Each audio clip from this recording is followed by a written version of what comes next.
Hey everybody. So anyways, welcome back to my channel. If you're a VA employee trying to make sense of DRP 2.0, VERA, TSP decisions, RIF, what to do, you're not alone. So in this video, this is me answering top questions from the YouTube comments of videos that I've posted in the past, and then also info sessions with my own visit. I'm finding that employees are not receiving appropriate communication. So this is me just sharing information. So they're grouped by sections. So then this way we can answer them. So first thing is unemployment after DRP. Can I collect unemployment if I take DRP or resign voluntarily? Now, unemployment benefits, it depends on your state. Where are you located? I'm remote. It's not where you live, but it's where you work. So double check with the state of your duty location. See if they do have some restrictions with regards to unemployment, especially if you're resigning voluntarily, because that might be a little bit different.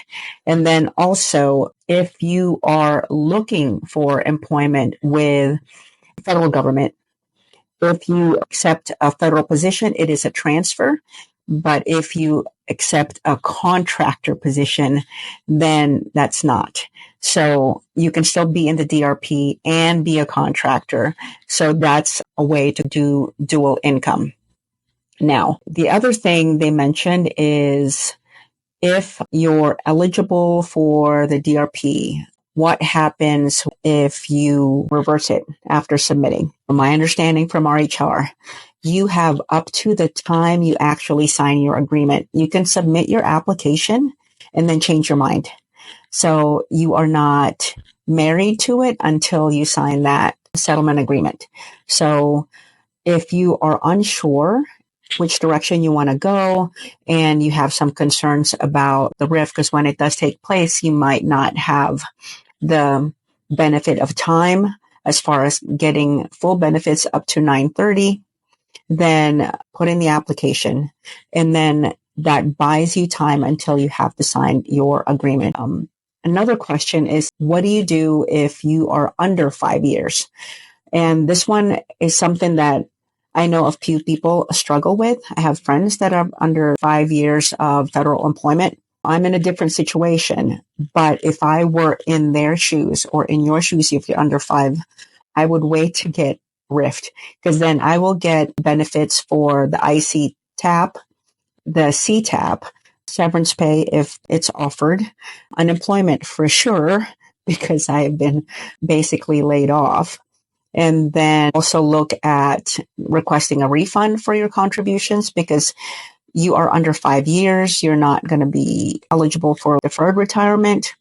So you can take a look at that with regards to your TSP, and then also take a look at your annual leave and your sick leave. You might not be able to use it for any type of monetary compensation, but definitely your lump sum for your annual leave.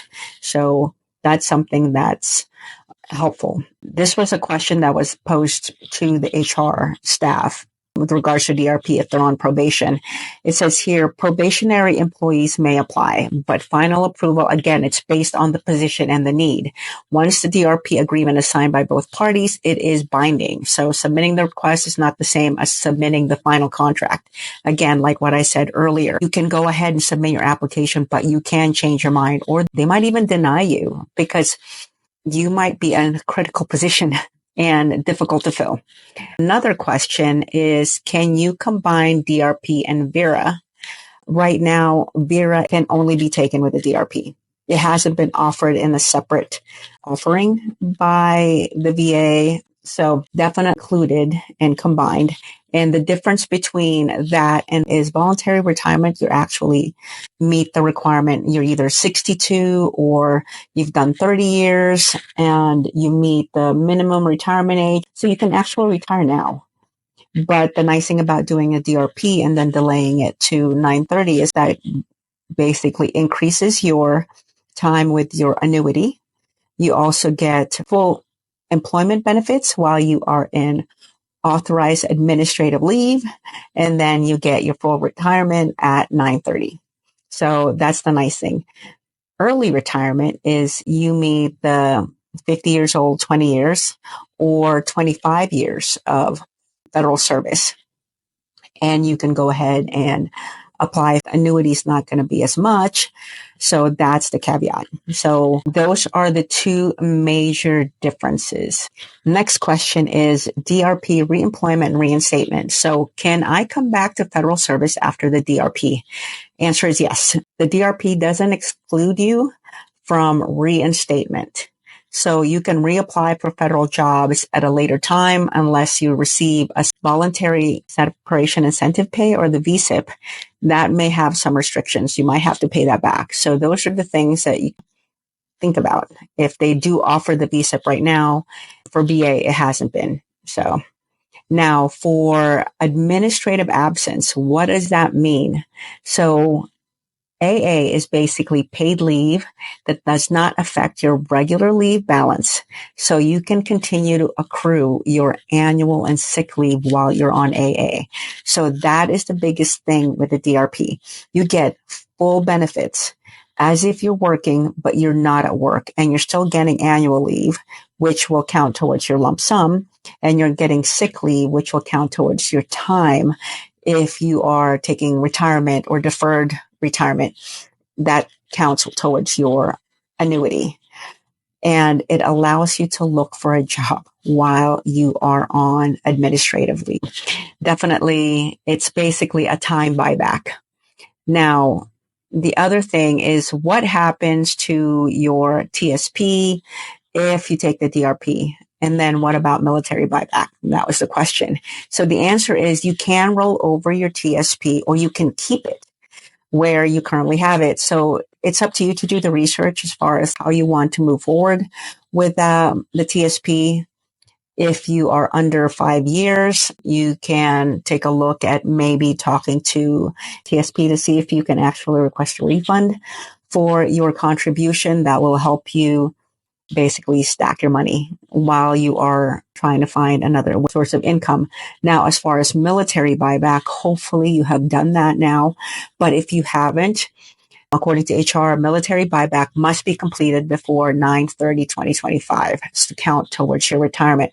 So if you are going to separate without retirement eligibility, then you can be eligible for deferred retirement. And if you're able to buy back your military time, I suggest you do that anyways.